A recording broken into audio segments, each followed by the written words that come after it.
দেখার চেষ্টা করি, কিন্তু এই পর্যন্ত যতটুকু জেনেছি যে কোনো আঘাতের পাওয়া যায়নি এবং স্থানীয় এবং একজন গ্রাম তার পরিবারকে আসলে কীভাবে করেছিল, কখন করেছিল এবং কীভাবে উদ্ধার করা হলো এবং সেই সাথে এবং শতবর্ষী বৃদ্ধাটা আসলে ছাত্রী ইউনিয়নের গার্লস স্কুলের পাশে হয়েছিল।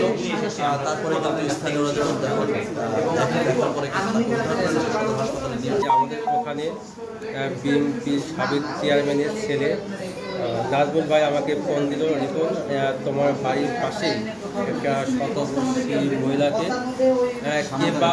কে বা কাহারা খেলায় রেখে চলে গেছে, তুমি আসো তো ভাই দেখো।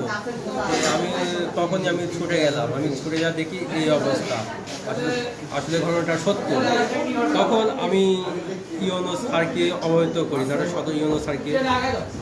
উনি বলে আমি এখন মিটিংয়ে ব্যস্ত আছি, আপনি ইয়াকে ফোন দেন, আমার সচিবকে ফোন দেন। পরে হচ্ছে আমি সচিবকে ফোন দিই নাই, পরে আমি সদর প্রেসিডেন্টকে ফোন দিই, যে উনি বলে আপনার ইয়াকে ফোন দেন, নাটোর সদর থানাতে ফোন দেন, অফিসার ইনচার্জ। আমি ওখানে ফোন দিলাম, দিয়ে বললাম স্যার এ ব্যাপার, একজন শতবয়সী মহিলাকে আহত অবস্থায় আমরা ছাত্রী দিয়া নিম্ন মাধ্যমিক বালিকা বিদ্যালয়ে আমরা পেয়েছি। উনি বলে এটা আমার কাজ না, আপনি সমাজসেবাতে যোগাযোগ করেন। আমি আবার সমাজসেবাতে ফোন দিলাম, উনি আবার বলে এটা আমার কাজ না, এটা হচ্ছে ইয়ার কাজ, মহিলা বিষয় অধিদপ্তরের কাজ। যাই হোক, এই ইয়া করতে করতে পরে আমি এডিসি স্যারকে বিষয়টা আমি জানালাম, যে স্যার আমাকে হেল্প করছে, বলছে ওনাকে হাসপাতালে করেন। তারপর বিষয়টা আমরা দেখতেছি যে আমি সদর হাসপাতালে আসলাম, নিজের দায়িত্ব নিয়ে আমি সদর হাসপাতালে এনাকে নিয়ে আসলাম, নিয়ে এসে নিজের দায়িত্ব নিয়ে এনাকে আমি ভর্তি করালাম। যাই হোক, ডাক্তার দেখছে চলছে, দেখা যাক কি হয়।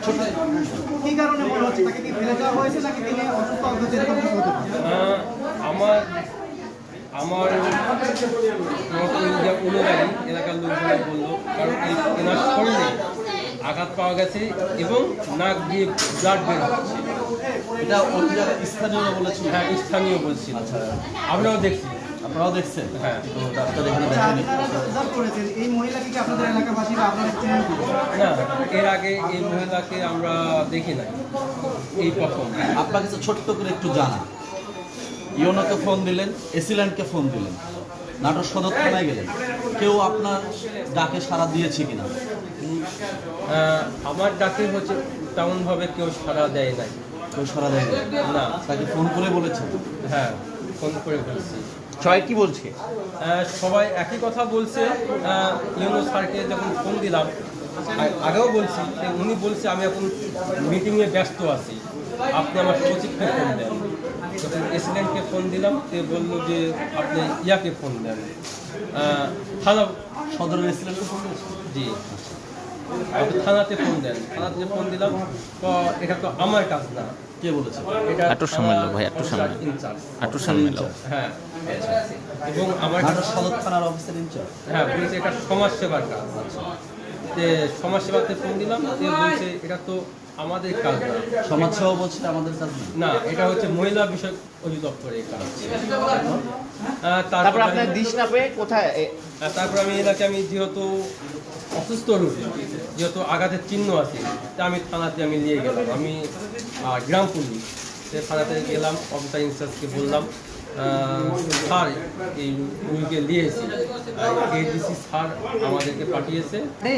হচ্ছে একটা মুমূর্ষু অবস্থা একটা অসুস্থ বৃদ্ধা মহিলা আছে, তো ওখানে যাও, তো ওখানকার স্থানীয় লোকজন হচ্ছে একদম গ্রাম পুলিশকে যাইতে বলছে। 3 নাম্বার ওয়ার্ডের আবার গ্রাম পুলিশ নেই, ওনারা হচ্ছে অসুস্থ, ওনারা আবার নাটোরে ভর্তি আছে আপনার ক্লিনিকে। তো পরে আমি ওই ম্যাডামের কথা শুনে একটা ভ্যান ভাড়া করে নিয়ে ওখানে গেলাম, বালিকা বিদ্যালয়। ওখানে যা দেখলাম রিপন ভাই আছে, তারপরে চেয়ারম্যান আঙ্কেলের ছেলে নাজমুল ভাই আছে, ওনার সঙ্গে কথাবার্তা বলে রিপন ভাই আবার বললো যে চলো আমরা হচ্ছে মেডিকেলে নিয়ে যাবো, আগে ভর্তি করা।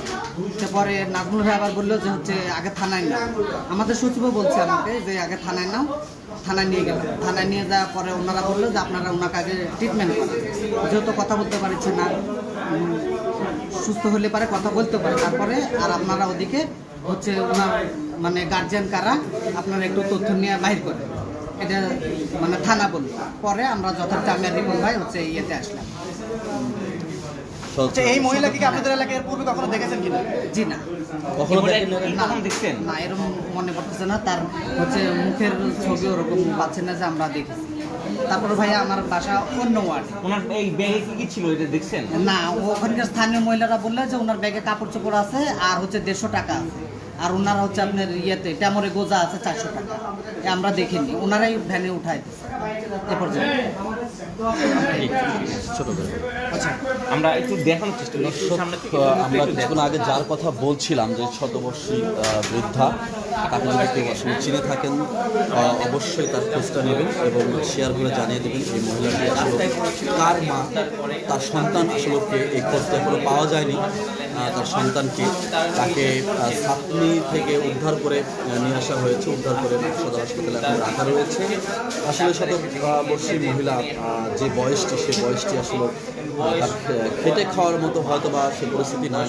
তার পা যদি দেখেন, তার পাগুলো যে কতটা বয়স তার হয়েছে, আমরা আনুমানিক ধরে নিচ্ছি তার বয়স শতবর্ষী, এমনটা ধরে নিচ্ছি।